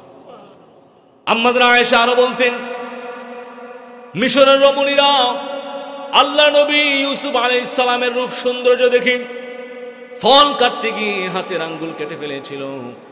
আম্মা জান আয়েশা বলেন, আল্লাহর কসম, তারা যদি আমার রাসূলকে এক নজর দেখতে পেত, আমার রাসূলের রূপ সৌন্দর্য লাবণ্য দেখে তারা শুধু হাতের আঙ্গুল নয় নিজের কলিজা কেটে টুকরো টুকরো করে ফেলতো, তবু আমার রাসূলের নুরানি চেহারা থেকে বিন্দু মাত্র চোখ ফিরাতে পারতো না। আল্লাহু আকবার। আম্মা জান আয়েশা বলেন, মিশরের রমণীরা আল্লাহ নবী ইউসুফ আলাইহিস সালামের সৌন্দর্য দেখে ফল কাটতে গিয়ে হাতের আঙ্গুল কেটে ফেলেছিল। তারা যদি একবার আমার রাসূলকে দেখতে পেত, আমার রাসূলের রূপ লাবণ্য সৌন্দর্য দেখে তারা শুধু হাতের আঙ্গুল নয় নিজের কলিজা কেটে টুকরো টুকরো করে ফেলতো, তবু আমার রাসূলের নুরানি চেহারা থেকে বিন্দুমাত্র চোখ ফিরাতে পারত। প্রিয় ভাইয়েরা আমার, কত সৌন্দর্য আল্লাহ পাক তার হাবিবকে দান করেছেন, কত মায়াবী চেহারা আল্লাহ পাক তার হাবিবকে দান করেছেন।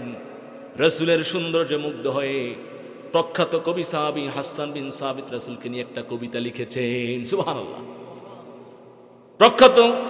প্রখ্যাত কবি সাহাবী হাসান বিন সাবিত রাদিয়াল্লাহু আনহু রাসূলের সৌন্দর্যে মুগ্ধ হয়ে রাসূলকে নিয়ে একটা কবিতা লিখেছেন। কবিতা লেখার পরে রাসূলের দরবারে আসলেন, বললেন, ইয়া রাসূলুল্লাহ, ইয়া হাবিবাল্লাহ, নবী গো, আপনাকে নিয়ে একটা কবিতা লিখেছি। রাসূল বলেন, হাসান, তুমি আমাকে নিয়ে কবিতা লিখেছো, কি কবিতা লিখেছো শোনাও দেখি। হাসান, কি কবিতা লিখেছো? হাসান বিন সাবিত রাদিয়াল্লাহু আনহু তখন বলেন, ও আহসানু মিন কালাম তারা কত্তু আইনি, ও আহসানু মিন কালাম তারা কত্তু আইনি, ইয়া রাসূলুল্লাহ, ইয়া হাবিবাল্লাহ, কোনদিন আমার এই দুই চোখ আপনার চেয়ে সুন্দর, আপনার চেয়ে সুশ্রী আর কাউকে কখনো দেখে নাই। সুবহানাল্লাহ। ও আহসানু মিন কালাম তারা কত্তু আইনি, কোনদিন আমার এই দুই চোখ আপনার চেয়ে সুন্দর, আপনার চেয়ে সুশ্রী আর কাউকে দেখে নেই। ও আজমালু মিন কালাম তালিদিন নিসা, হাসান বিন সাবিত বলে, ইয়া রাসূলুল্লাহ, ইয়া হাবিবাল্লাহ, পৃথিবীতে কোনো মা আজ পর্যন্ত আপনার চেয়ে অপরূপ সুন্দর কোনো সন্তান কখনো জন্ম দেয়নি। সুবহানাল্লাহ। ও আজমালু মিন কালাম তালিদিন নিসা, পৃথিবীতে কোনো মা আপনার চেয়ে অপরূপ সুন্দর কোনো সন্তান জন্ম দেয়। খুলিকতা মুবাররাম মিন কুল্লি আইবিন, সকল প্রকার ভুল ত্রুটির ঊর্ধ্বে রেখে রাসূল আপনাকে সৃষ্টি করা হয়েছে। কান্নাকা কদ খুলিকতা কামা তাশা, নবী গো, আপনি যে রূপে চেয়েছেন আল্লাহ পাক তেমনি আপনাকে সৃষ্টি করেছেন। সুবহানাল্লাহ বলেন। কত সম্মান, কত মর্যাদা আল্লাহ পাক তার হাবিবকে দান করেছেন। সেই রাসূলের উম্মত হতে পেরে খুশি না বেজার? আওয়াজ দেবেন খুশি না বেজার? জীবনের প্রতিটি ক্ষেত্রে রাসূলের আদর্শ, রাসূলের সুন্নাহ অনুসরণ করার দরকার আছে না নাই? আওয়াজ দেবেন আছে না নাই? প্রিয় ভাইরা আমার, রাসূলের শান নিয়ে, রাসূলের মর্যাদা নিয়ে আলোচনা শুনছিলাম। রাসূলের শানকে আকাশচুম্বী করেছেন কে? কথা বলেন কে? প্রিয় ভাইয়েরা আমার, আপনি কেন রাসূলকে ভালোবাসবেন না? কেন রাসূলকে মহব্বত করবেন না? জীবনের প্রতিটি ক্ষেত্রে কেন রাসূলকে অনুসরণ করবেন না? কারণ কিয়ামতের কঠিন ময়দানে আল্লাহ রাব্বুল আলামিন তার হাবিবকে শাফাতের মালিক বানায় দিবেন। সুবহানাল্লাহ। কিয়ামতের কঠিন ময়দানে রব্বুল আলামিন তার হাবিবকে শাফাতের মালিক বানায় দিবেন। ভয়ঙ্কর সেই কিয়ামতের দিন বিশ্বনবী ছাড়া কেউ আমাদের জন্য সুপারিশ করতে পারবে? কিয়ামতের কঠিন ময়দানে আমরা সবাই যখন মহামুসিবতে পড়ে যাব, তখন আল্লাহর কাছে সুপারিশ করে আমাদের একে জান্নাতে পাঠিয়ে দিবেন কে? প্রিয় ভাইয়েরা আমার, কিয়ামতের দিনটি কতটা ভয়াবহ হবে, কতটা ভয়ঙ্কর হবে।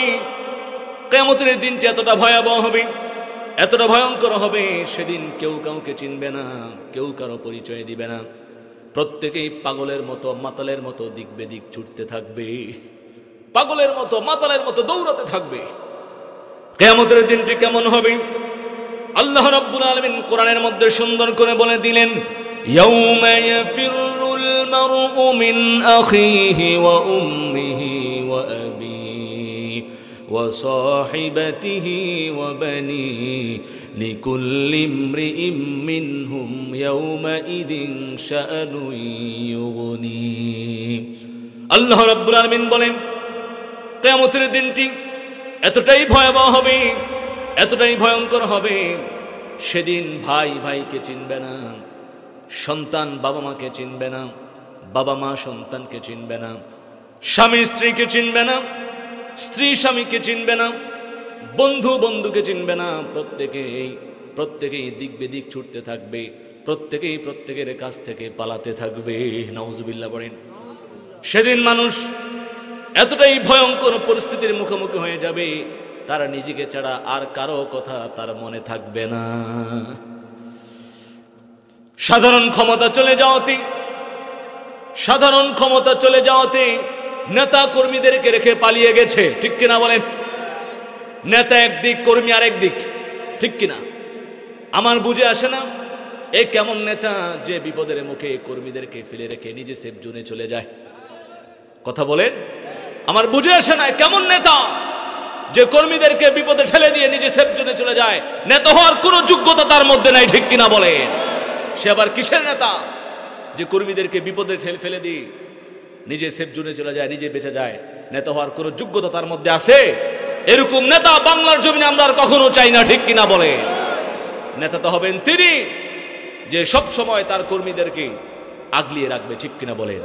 সত্যের পথে, কোরআনের পথে, হক পথে পরিচালিত করবে, ঠিক কিনা বলেন? আল্লাহ তুমি এরকম যোগ্য, সৎ, আল্লাহ বিরো তাকওয়াবান নামাজি নেতা আমাদেরকে দান করো, পড়ি আমিন। প্রিয় ভাইয়েরা আমার, সাধারণ ক্ষমতা চলে যাওয়াতে নেতা কর্মীদেরকে রেখে পালিয়ে গেছে। এই যদি হয় দুনিয়ার অবস্থা, রব্বুল আলামিন বললেন কিয়ামতের ময়দানটি এতটাই ভয়ঙ্কর হবে, এতটাই ভয়াবহ হবে, সেদিন কেউ কাউকে চিনবে না। বাবা মা সন্তানকে চিনবে না, সন্তান বাবা মাকে চিনবে না, স্বামী স্ত্রীকে চিনবে না, স্ত্রী স্বামীকে চিনবে না, নেতা কর্মীদেরকে চিনবে না, কর্মীরাও নেতাকে চিনবে না, পীর সাহেব মুরিদকে চিনবে না, মুরিদও পীর সাহেবকে চিনবে। প্রত্যেকেই দিক বিদিক ছুটতে থাকবি, পাগলের মতো, মাতালের মতো দৌড়াতে থাকবি। প্রিয় ভাইয়েরা আমার, এখন সূর্যটা পৃথিবীতে 15 কোটি কিলোমিটার দূর থেকে তাপ দিচ্ছে। কত কোটি? 15 কোটি কিলোমিটার দূর থেকে তাপ দিচ্ছে, এরপরও মাঝে মাঝে সূর্যের তাপ আমরা সহ্য করতে পারি না, ঠিক কিনা? পাগল হয়ে যায়, অস্থির হয়ে যায়। কিন্তু কিয়ামতের ময়দানে সূর্যটা মাথার এত কাছে চলে আসবে, মাথার এত নিকটে চলে আসবে, সূর্যের প্রখর তাপে মাথার মগজগুলো ভাতের মারের মতো টকবক টকবক করে ফুটতে থাকবে। নাকের ছিদ্র দিয়ে, কানের ছিদ্র দিয়ে টপ টপ করে বেয়ে পড়তে থাকবে। নাউজুবিল্লাহ। আর কোনো মরণ নাই। মরণ হবে নাকি? আর মরণ হবে না। অনন্তকালের জন্য আমাদেরকে বাঁচিয়ে রাখবেন কে? গোটা জমিনটা সমতল ভূমি হয়ে যাবে, গোটা জমিনটা তামার হয়ে যাবে। কোথাও উঁচু, কোথাও নিচু, নিচু জায়গায় গিয়ে আশ্রয় নিলাম এমনটা হবে। গোটা জমিনটাকে সমতল ভূমি বানায় দিবেন কে? জমিনের সব জায়গায় সমানভাবে তাক লাগবে। সেই দিনটা কতটা লম্বা হবে, সেই দিনটি কতটা লম্বা হবে, সেই দিনটি কতটা দীর্ঘ হবে, রাসূল বলেন 50 আলফা সানাতিম মিম্মা তাউদ্দুন। 50 আলফা সানাতিম মিম্মা তাউদ্দুন। কিয়ামতের দিনটি দুনিয়ার হিসাব অনুযায়ী 50,000 বছরের দীর্ঘ একটা দিন হবে। আল্লাহু আকবার। কত বছর হবে? দুনিয়ার হিসাব অনুযায়ী 50,000 বছরের দীর্ঘ একটা দিন হবে। সুবহান আল্লাহু আকবার। প্রিয় ভাইয়েরা আমার, কিয়ামতের দিনে জাহান্নামীরা আফসোস করে বলতে থাকবে। আল্লাহ রাব্বুল আলামিন কোরআনের মধ্যে সুন্দর করে বলে দিলেন, কাআন্নাহুম ইয়াওমা ইয়ারাউনাহা লাম ইয়ালবাথু ইল্লা আশিয়াতান আও দুহাহা। আল্লাহ রাব্বুল আলামিন বলেন, কিয়ামতের ময়দানে জাহান্নামীরা আফসোস করে বলতে থাকবে, কাআন্নাহুম ইয়াওমা ইয়ারাউনাহা লাম ইয়ালবাথু ইল্লা আশিয়াতান আও দুহাহা। দুনিয়াতে আমাদেরকে দীর্ঘ হায়াত দেওয়া হয়েছিল, 60 বছর, 70 বছর, 80 বছরের দীর্ঘ হায়াত দেওয়া হয়েছিল। দীর্ঘ হায়াত পেয়ে আল্লাহকে ভুলে গিয়েছিলাম, দুনিয়ার রং তামাশায় মত্ত হয়ে গিয়েছিলাম। এখন দেখছি আমাদের দুনিয়ার হায়াতের তুলনায় কিয়ামতের দিনটি সকাল কিংবা বিকালেরও সমান নয়। আল্লাহু আকবার। আল্লাহ বলেন, কিয়ামতের দিন জাহান্নামীরা আফসোস করে বলবে, আফসোস, দুনিয়াতে আমাদেরকে দীর্ঘ হায়াত দেওয়া হয়েছিল, 60 বছর, 70 বছর, 80 বছরের দীর্ঘ হায়াত দেওয়া হয়েছিল। দীর্ঘ হায়াত পেয়ে আল্লাহকে ভুলে গিয়েছিলাম, দুনিয়ার রং তামাশায় মত্ত হয়ে গিয়েছিলাম, ডুবে গিয়েছিলাম। এখন দেখছি আমাদের দুনিয়ার দীর্ঘ হায়াতের তুলনায় কিয়ামতের দিনটি সকাল কিংবা বিকালেরও সমান। কিয়ামতের দিনটি এতটাই ভয়াবহ হবে, এতটাই ভয়ঙ্কর হবে, সেদিন কারো গায়ে কোনো জামা থাকবে না, কারো গায়ে কোনো কাপড় থাকবে না, প্রত্যেক উলঙ্গ অবস্থায় কিয়ামতের ময়দানে উঠবে।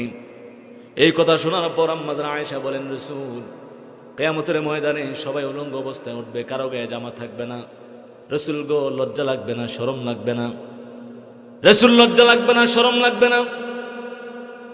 আল্লাহ রাসূল তখন বললেন, আয়েশা রে, কিয়ামতের দিনটি এতটাই ভয়াবহ হবে, এতটাই ভয়ঙ্কর হবে, সেদিন কার গায়ে জামা আছে, কার গায়ে জামা নাই, এটা দেখার মতো মন মানসিকতাই কারো থাকবে না। আল্লাহু আকবার। কার গায়ে জামা আছে, কার গায়ে জামা নাই, এটা দেখার মতো মন মানসিকতাই কারো থাকবে না। কেউ কারো দিকে তাকাবে না, প্রত্যেকেই নিজেকে নিয়ে পেরেশান হয়ে যাবে, নিজেকে ছাড়া আর কারো কথা তার মনে থাকবে। প্রত্যেকেই ক্লান্ত শান্ত ঘরমাক্ত হয়ে যাবে। ক্লান্ত শান্ত ঘরমাক্ত হয়ে সকলেই আদম আলাইহিস সালামের কাছে আসবে। আদম আলাইহিস সালামকে গিয়ে বলবে, ও বাবা আদম, আর আমরা সহ্য করতে পারছি না, আজকের এই কঠিন মুহূর্তে আমাদের জন্য কিছু একটা করুন, আমাদেরকে এই মহাবিপদ থেকে বাঁচান। আদম আলাইহিস সালাম তখন বলবে, আজকে আমি তোমাদের জন্য কিছুই করতে পারবো না, কারণ জান্নাতে নিষিদ্ধ গাছের ফল খেয়ে আমি ভুল করেছিলাম। যাই না আজকে আমার রব আমার জন্য, আজকে আমার রব আমার সাথে কেমন আচরণ করে, আমি নিজেকে নিয়ে শঙ্কিত অবস্থায় আছি। ইয়া নাফসি, ইয়া নাফসি, আল্লাহ আপনি আমাকে বাঁচান। আদম আলাইহিস সালাম বলবে, আজকে আমি তোমাদের জন্য কিছুই করতে পারবো না। এবার সবাই ছুটে যাবে নূহ আলাইহিস সালামের কাছে। নূহ আলাইহিস সালামের কাছে গিয়ে বলবে, ও আল্লাহর নবী নূহ, আমাদের জন্য কিছু একটা করেন, আর তো সহ্য করতে পারছি না। আল্লাহ নবী নূহ আলাইহিস সালাম বলবেন, আজকে আমি তোমাদের জন্য কিছুই করতে পারবো না, কারণ দুনিয়াতে আমি আমার উম্মতকে বদদুয়া করেছিলাম, জানি না এই জন্য আজকে আমার রব আমার সাথে কেমন আচরণ করে। আমি আমার নিজেকে নিয়ে শঙ্কিত অবস্থায় আছি। ইয়া নাফসি, আল্লাহ আপনি আমাকে বাঁচান। নূহ আলাইহিস সালাম তিনিও বলবেন, আজকে আমি তোমাদের জন্য কিছুই করতে পারবো না। এবার সবাই ছুটে যাবে ইব্রাহিম আলাইহিস সালামের কাছে। ইব্রাহিম আলাইহিস সালাম তিনিও বলবেন, ইয়া নাফসি, আল্লাহ আপনি আমাকে বাঁচান, আজকে আমি তোমাদের জন্য কিছুই করতে পারবো না। এবার সবাই ছুটে যাবে মূসা আলাইহিস সালামের কাছে। মূসা আলাইহিস সালাম তিনি তখন বলবেন, আজকে আমি তোমাদের জন্য কিছুই করতে পারবো না, কারণ দুনিয়াতে আমি ফেরাউনের এক কিপ্তিকে থাপ্পড় মেরে দুনিয়া থেকে বিদায় করে দিয়েছিলাম। জানি না এই জন্য আজকে আমার রব আমার সাথে কেমন আচরণ করে। আমি আমার নিজেকে নিয়ে শঙ্কিত অবস্থায় আছি। ইয়া নাফসি, আল্লাহ আপনি আমাকে বাঁচান। মূসা আলাইহিস সালাম তিনিও বলবেন, ইয়া নাফসি, আল্লাহ আপনি আমাকে বাঁচান, আজকে তোমাদের জন্য কিছুই করতে পারবো না। এবার সবাই ছুটে যাবে ঈসা আলাইহিস সালামের কাছে। ঈসা আলাইহিস সালাম তখন তিনি বলবেন, আজকে আমি তোমাদের জন্য কিছুই করতে পারবো না, কেননা দুনিয়াতে খ্রিস্টানরা আমাকে আল্লাহর পুত্র বানিয়ে দিয়েছিল। খ্রিস্টানরা আমাকে আল্লাহর পুত্র বানিয়ে দিয়েছিল। জানি না এই জন্য আজকে আমার রব আমার সাথে কেমন আচরণ করে। আজকে আমি নিজেকে নিয়ে শঙ্কিত অবস্থায় আছি। ইয়া নাফসি, আল্লাহ আপনি আমাকে বাঁচান, আজকে তোমাদের জন্য কিছুই করতে পারবো। ঈসা আলাইহিস সালাম বলবেন, আজকে আল্লাহ রাব্বুল আলামিন এতটাই রাগান্বিত আছেন, এতটাই ক্রোধান্বিত হয়ে আছেন, আজকে আল্লাহর সামনে দাঁড়িয়ে কথা বলার মতো সাহস স্পর্ধা কারো হবে? আজকে আল্লাহ এতটাই রাগান্বিত হয়ে আছেন, এতটাই ক্রোধান্বিত হয়ে আছেন, এরকম রাগান্বিত আল্লাহ পাক আগে কখনো হন, ভবিষ্যতে কখনো হবেন না। আজকে আল্লাহর সামনে দাঁড়িয়ে কথা বলার মতো সাহস স্পর্ধা কারো নাই। তবে একজন ছাড়া তিনি আর কেউ না, তিনি হলো নবীদের নবী, আখিরে নবী মুহাম্মদুর রাসূলুল্লাহ সাল্লাল্লাহু আলাইহি ওয়াসাল্লাম। সুবহানাল্লাহ পড়েন। আজকে আল্লাহ নবী মুহাম্মদুর রাসূলুল্লাহ সাল্লাল্লাহু আলাইহি ওয়াসাল্লাম ছাড়া কেউ আল্লাহর সামনে কথা বলতে পারবে না। যাও তোমরা বিশ্ব নবীর কাছে যাও। আজকের এই কঠিন মুহূর্তে তিনি তোমাদের জন্য কিছু করতে পারবেন, তিনি ছাড়া কেউ তোমাদের কোনো কাজে আসবে। বুক ভরা আশা নেই, খুশি মনে এ সময় ছুটে যাবে বিশ্ব নবীর দরবারে। আমার নবী তখন মাকামে মাহমুদের পাশে সিজদায় পড়ে থাকবেন। বিশ্ব নবী কান্নায় ভেঙে পড়বেন। সবাই বিশ্ব নবীর চারপাশে গোল হয়ে দাঁড়িয়ে থাকবে। আমার নবী কান্নায় ভেঙে পড়বেন। এই কান্না নিজের জন্য না, এই কান্না সন্তানদের জন্য না, এই কান্না স্ত্রীদের জন্য না, এই কান্না পরিবার পরিজনদের জন্য না, এই কান্না হলো আমার জন্য, আপনার জন্য, নবীজির সমস্ত উম্মতের জন্য। সুবহানাল্লাহ পড়েন। আমার নবীজি আমাদের জন্য জীবনভর কেঁদেছেন, এখনো মদিনায় এসে আমাদের জন্য কাঁদেন, কিয়ামতের কঠিন ময়দানে আমাদের জন্য কাঁদবেন। সুবহানাল্লাহ পড়েন। ওই মুহূর্তে প্রত্যেকটা নবীর জিকির ছিল, ওই মুহূর্তে প্রত্যেকটা নবীর জিকির হবে, ইয়া নাফসি, আল্লাহ আমাকে বাঁচান। কিন্তু বিশ্বনবী মুহাম্মদুর রাসূলুল্লাহ সাল্লাল্লাহু আলাইহি ওয়াসাল্লামের জিকির হবে, রব্বি হাবলি উম্মতি, আল্লাহ আমার উম্মতকে বাঁচান। আল্লাহু আকবার। প্রিয় ভাইয়েরা আমার, নবীজির কান্না দেখে আল্লাহর সহ্য হবে না। আল্লাহ রাব্বুল আলামিন তার হাবিবকে তখন সান্ত্বনা দিতে থাকবেন। আল্লাহ রাব্বুল আলামিন বললেন, হাবিব কেন আজকে আপনি কাঁদেন? আজকে তো আপনার কাঁদার দিন নয়। ইরফা রাসাক, রাসূল আপনি আপনার মাথাটা তোলেন। কেন আপনি কাঁদেন? আজকে তো আপনার কাঁদার দিন নয়।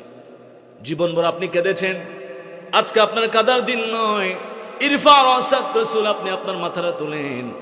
সাল তুতা, কি চান, কি লাগবে, যা চাইবেন আমি আল্লাহ আজকে তাই আপনাকে দিয়ে দিব। সাল তুতা, নবী গো কি চান, কি লাগবে আজকে আপনার, যা চাইবেন তাই আমি আপনাকে দিয়ে দিব। ওয়াসফা তুশাফা, যার জন্য সুপারিশ করবেন তাকে আজকে জান্নাতে দিয়ে দিব। আল্লাহর হাবিব বলেন, লিকুল্লি নাবিয়িন দাওয়াতুন মুস্তাজাবাতুন ইয়াদউ বিহা ফায়ুস্তাজাবু লাহু ফায়ুতাহা। বিশ্বনবী বলেন, দুনিয়াতে আল্লাহ রাব্বুল আলামিন প্রত্যেকটা নবী রাসূলকে একটা স্পেশাল দোয়া দান করেছিলেন, যেটাকে বলা হয় মুস্তাজাবুদ দাওয়া। দোয়াটা করতে দেরি কবুল করে নিয়েছেন কে?